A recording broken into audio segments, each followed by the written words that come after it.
Assalamualaikum warahmatullahi wabarakatuh. Salam sejahtera buat kita semua. Salam, Om Swastiastu, Namo Buddhaya, Salam Kebajikan.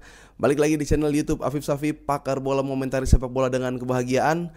Sebahagia kita yang akan menyaksikan pertandingan Barcelona di tur perdananya, tur pramusim, yaitu akan berhadapan dengan Vissel Kobe, salah satu klub terbaik dari Jepang.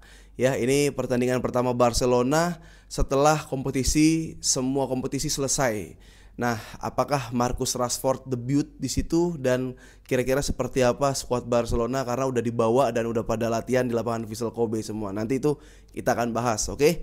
Dan juga gua mau update ya, sebahagia kita melihat timnas U23 yang akhirnya lolos ke final yang akan berhadapan dengan Vietnam setelah berhasil mengalahkan Thailand dengan alot, dengan susah payah, dengan berjibaku sampai 120 menit plus adu penalti. Akhirnya kita masuk ke final. Di final seperti apa? Kira-kira gue bakal poles dikit, bahas dikit nanti apa yang harus dilakukan oleh timnas dan harapan kita semua netizen, masyarakat dan pecinta sepak bola Indonesia, oke? Dan juga pasti gue bakal update seputar skuad Barcelona nih. Barcelona kan skuadnya bisa dibilang udah mulai ramping, tapi tetap harus ada yang dijual, ya. Ini karena Barcelona masih menggunakan rule 1:4 ya. Jadi kalau ada klub yang bermasalah finansial atau utang, itu kalau belum selesai, belum stabil ekonominya, masih harus menggunakan rule 1:4 ya. Jadi Barcelona sedang berjibaku, Barcelona sedang mengusahakan mengembalikan kondisi finansial biar lebih optimal dan stabil lagi, biar udah nggak kena lagi tuh finansial adalah peraturan dari La Liga yang akhirnya Barcelona nanti bisa jadi peraturan rule 1:1. Maksudnya nanti gua akan jelasin lagi. Nah, gimana juga nasib Ter Stegen? Ter Stegen udah mah nggak dibawa, udah nomor satunya dikasih ke Johan Garcia, lalu juga kaptennya dicopot. Nah, ini seperti apa nih? Gue juga mau tanya kalian siapa aja yang harus dijual nanti, oke? Tapi sebelumnya absen dulu ya, sebelum gue lanjut obrolan lebih deep lagi. Absen dulu dari seluruh Indonesia dimanapun kalian berada, dari Sabang sampai Merauke, semoga semua dalam keadaan sehat. Dan yang lagi sakit diangkat penyakitnya, yang temannya masih nyangkut utang segera dibayar sama temennya. Yang belum banyak rezeki semoga diberikan rezeki yang berlimpah ya. Terima kasih yang subscribe video gue, like, komen, dan subscribe. Terima kasih. Semoga semakin keren lah dari hari ini. Nah, let's go. Kita bahas Barcelona yang sudah latihan di lapangan Vissel Kobe. Ini salah satu klub terbaik Jepang ya. Saat itu ada Iniesta tuh ya, ada Sergi Semper kalau kalian ingat. Dan Barcelona kalau gue lihat tadi skuadnya itu masih ada, udah ada. Ya, ini prediksi skuad. Rashford belum menjadi starting line up. Ya, Rashford belum menjadi starting line up. Jadi di belakang masih langsung ada Johan Garcia, Inigo Kubarsi, fullback wingbacknya adalah Konde Balde. Nah, di tengah Pedri dan Frenkie de Jong. Setelah itu di depan Dani Olmo, kiri Rafinha, kanan Lamine Yamal, di striker ada Robert Lewandowski karena Barcelona mau langsung ngegas mungkin. Dan setelah preskon juga dari Laporta ya, dia bilang saya sangat senang berada di tanah Jepang karena apalagi kita berhadapan dengan Vissel Kobe, bagaimana kita bisa menikmati, dan saya juga sangat mengapresiasi perjalanan Vissel Kobe. Selalu ada cerita yang indah di Jepang. Nah, itu omongan politisi tapi ya untuk preskon itu keren menurut gua. Nah, ada beberapa pemain yang baru ya. Di antaranya ada satu yang mukanya tuh kayak Indonesia banget, mukanya Asia tuh. Coba deh kalian lihat deh di foto Barcelona Universal atau admin akun Barcelona, ada satu nama, bukan Toni Fernandes, tapi satu nih Asia banget nih. Wajahnya, perawakannya Asia banget. Itu silakan disebut deh. Gua nggak tahu tuh. Gue baru selesai acara soalnya, baru langsung bikin YouTube lagi. Nah, yang gue pengen lihat adalah Marc Bernal. Ya, sekali lagi gue katakan, gue lebih setuju walaupun Frenkie de Jong bagus ya dari pertengahan sampai akhir musim, tapi untuk duet yang optimal gue lebih setuju Pedri dan Marc Bernal ya, karena Marc Bernal juga berharap setelah cedera satu musim full total dia udah sembuh, udah bisa latihan, udah mungkin balik 100%, dia menginginkan dan berharap dia bisa main. Ya mainnya ya dapat menit bermain, tapi gue pengen juga pas lawan Vissel Kobe Marc Bernal ini udah dipasang. Ya terserah kalau kalian nggak apa-apa, De Jong aja, De Jong lagi bagus, enggak, ini lagi pramusim, ini lagi pemanasan.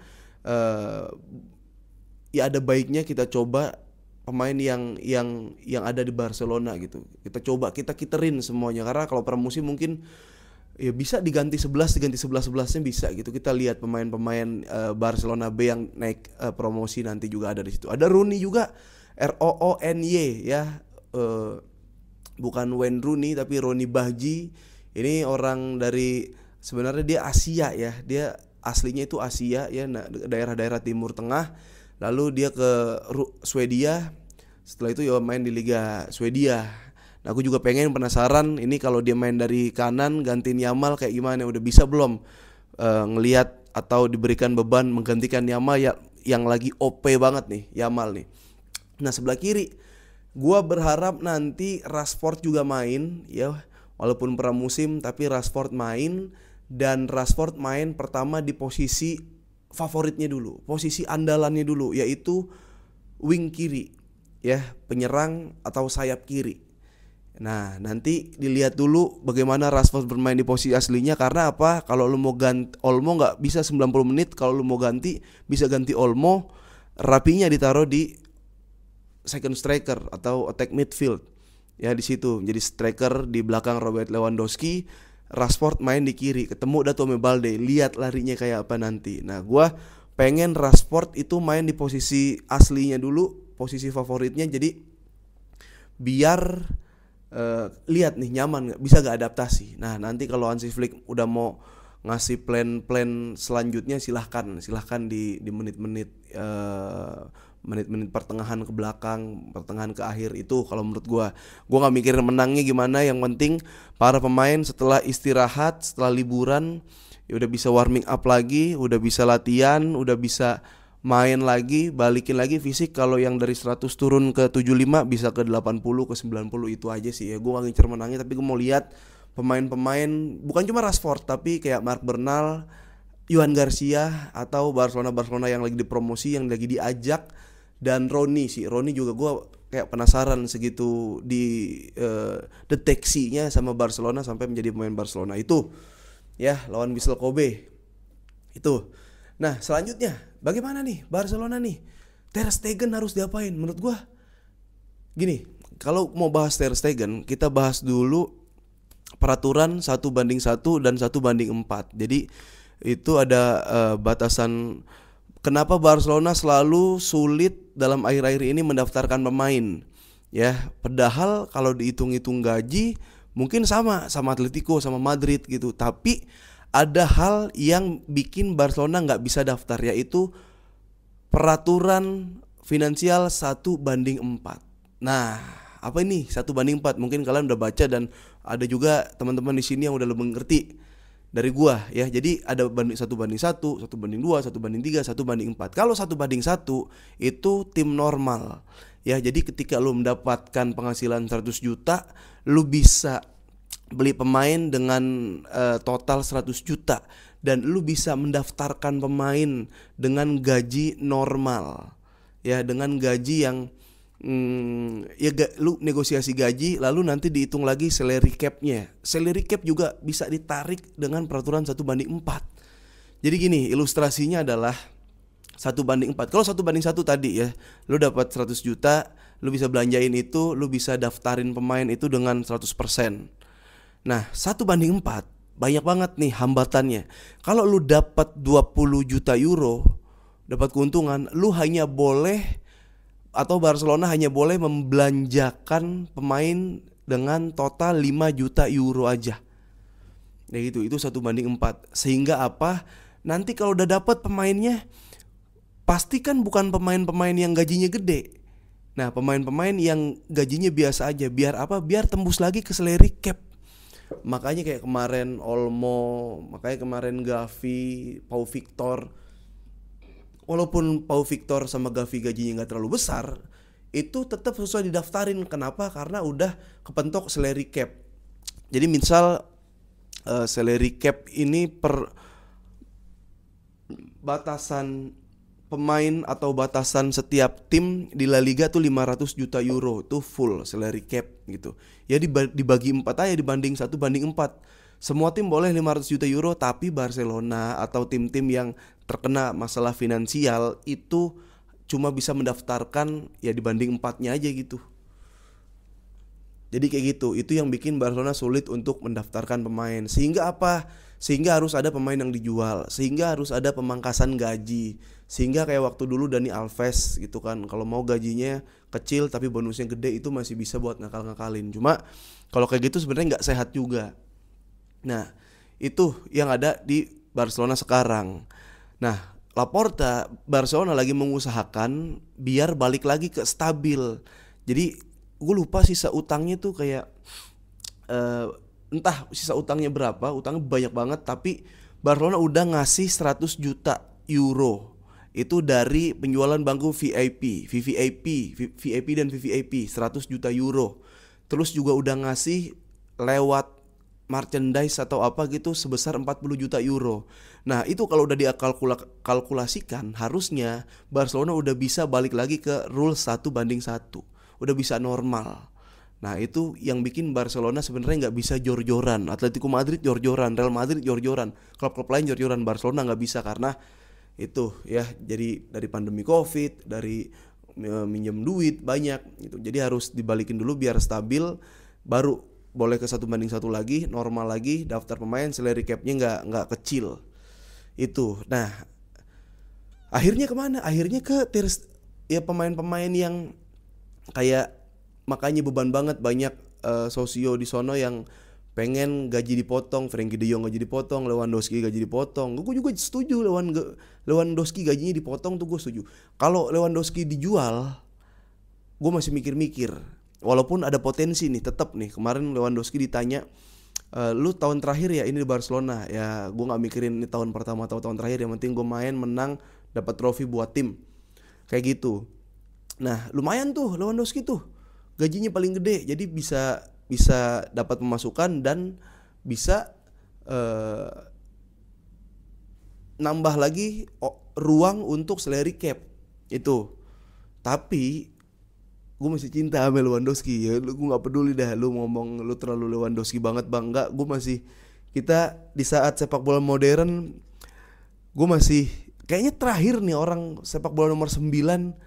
Ya Haaland ada sih nomor 9, tapi Lewa tuh kayak nih the real striker kayak gitu, yang masih adu kuat di era zaman sekarang sepak bola modern. Dan di Eropa masih ada Lewa, kayak barisan terakhir Lewa gak sih? Modric tuh pergi, Modric udah ke Milan, kita mungkin ya udah tinggal Lewa nih yang dengkotnya kayak gitu ya. Jadi kalau feeling gua, coba gua tanya sama lu, kayaknya sih Ter Stegen dijual. Kenapa? Karena yang pertama, nomor 1 mau dikasih ke Johan Garcia.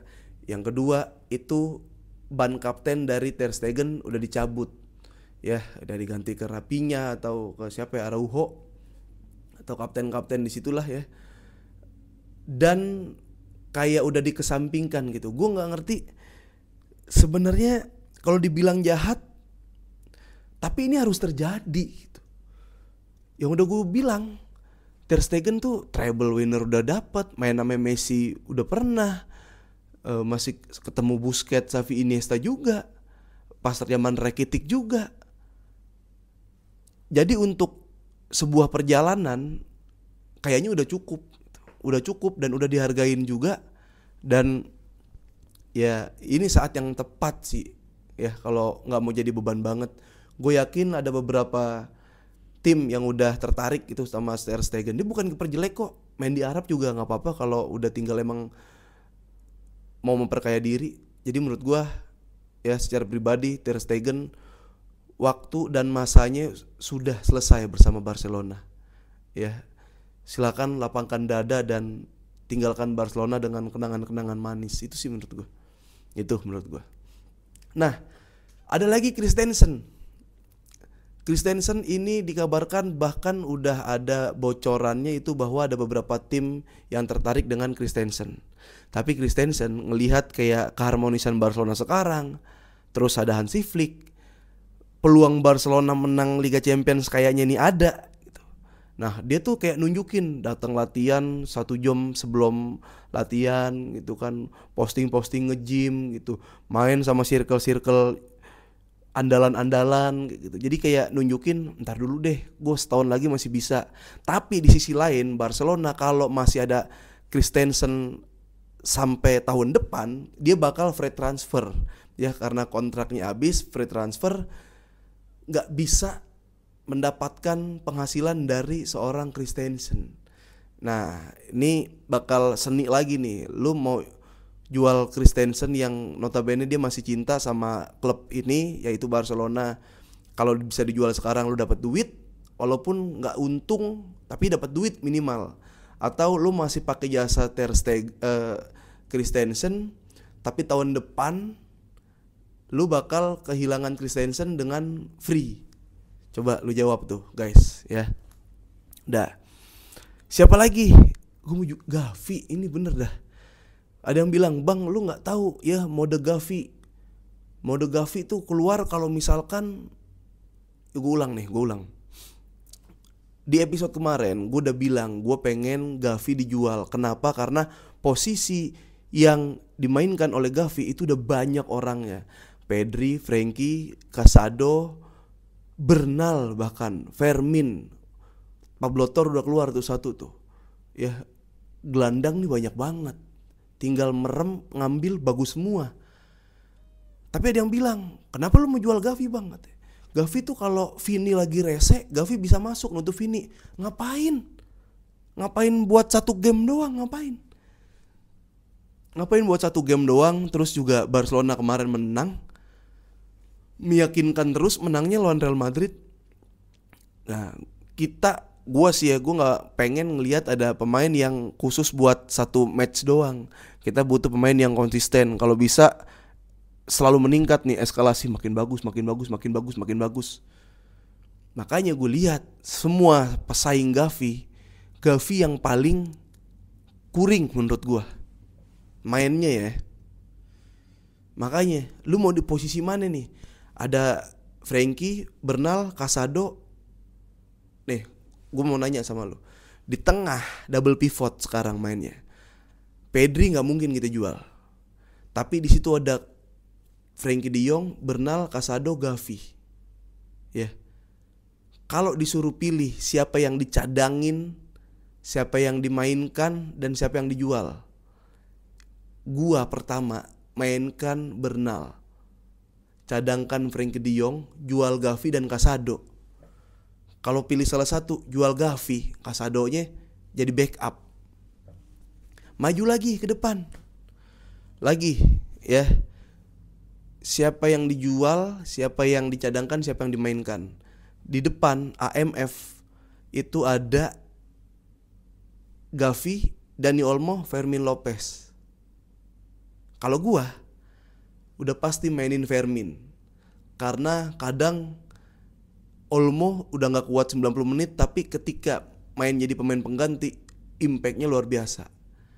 Mainkan Fermin, cadangkan Olmo, jual Gavi. Di mana tempatnya? Tapi Gavi bisa main di kiri, wing kiri, bagus main di kiri. Ada Rashford, Balde naik turun, Fermin taruh kiri di Olimpiade, bagus banget.